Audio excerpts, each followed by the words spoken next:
کامل الزیارت کے اندر روایت موجود ہے کہ ما من باکن یبکیہ الا وقد وصل فاطمہ علیہ السلام، کہ جو بھی گریہ کرنے والا گریہ کرتا ہے اہل بیت کی مصیبت کے اوپر، اور خاص طور پہ امام حسین علیہ السلام کی مصیبت کے اوپر، اس کا براہ راست رشتہ کس سے ہوتا ہے؟ جناب سیدہ سے، واسعدہا وعلیہا ووصل رسول اللہ، اور خود بخود براہ راست پہنچ جاتا ہے کس تک؟ اللہ کے رسول کے اوپر۔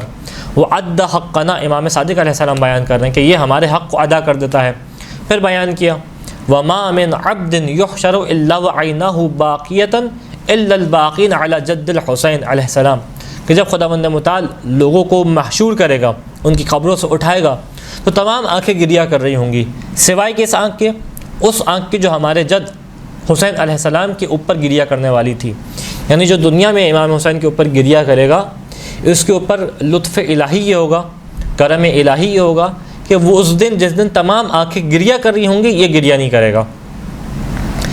پھر کیا بیان کیا کہ فَإِنَّهُ يُحْشَرُ وَعَيْنُهُ قَرِيرَةٌ وَالْبَشَارَةُ تَلْقَاهُ وَالسُّرُورُ بَيْنَ وَجْهِهِ، جب اس کو محشور کیا جائے گا، جب اس کو قبر سے اٹھایا جائے گا، تو اس کی نگاہ جو ہے وہ آنکھیں ٹھنڈی ہوں گی۔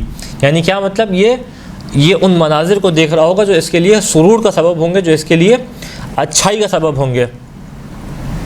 یہاں تک کیا ہوگا کہ یہاں تک کہ تمام مخلوقات ایک عظیم روایت کے اندر، تمام مخلوقات ایک عظیم خوف کے اندر ہوں گی، ایک عظیم جو ہے وہ وحشت کے اندر ہوں گی، اور اس کی کیفیت یہ ہوگی۔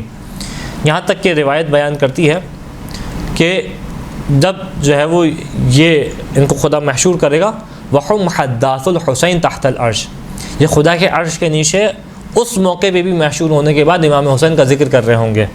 حداث یعنی امام حسین کی بارے میں گفتگو کر رہے ہوں گے۔ جس انداز سے ہم مجالس کو بپا کرتے ہیں، امام حسین کا ذکر کرتے ہیں، یہ تحت عرش اس انداز سے امام حسین کا ذکر کر رہے ہوں گے۔ کامل الزیارت کے اندر یہ روایت موجود ہے۔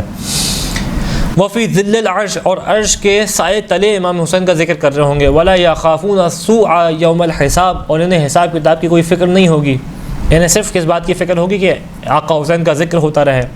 یہاں تک کہ یقال لہم ادخلوا الجنہ، ان سے کہا جائے گا جاؤ جنت میں داخل ہو جاؤ، جنت تمہاری منتظر ہے، جاؤ جنت کے اندر داخل ہو جاؤ۔ فیأبون، ان کی کیفیت یہ ہوگی، امام صادق بیان کرتے ہیں کہ یہ انکار کر دیں گے، کہیں گے ہمیں جنت پہ نہیں جانا۔ وَيَخْتَارُونَ مَجْلِسَهُ وَحَدِيثَهُ، اور امام حسین علیہ السلام کے ذکر کو اختیار کریں گے، امام کی جو ہے وہ مجلس کو اختیار کریں گے۔ اس مجلس سے انہیں اتنا لطف مل رہا ہوگا، اتنا ان کے دل کو سکون مل رہا ہوگا کہ اس ذکر کی وجہ سے یہ جنت میں جانے کا بھی انکار کر دیں گے۔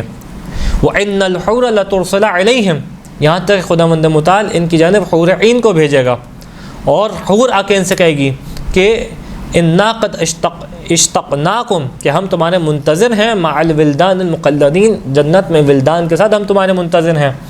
فما يرفعون رؤوسهم الیہم، یہاں تک کہ حور عین کی لالچ کے بعد بھی اپنے سروں کو بلند نہیں کرتے ہوں گے، مگر کیا کرتے ہوں گے؟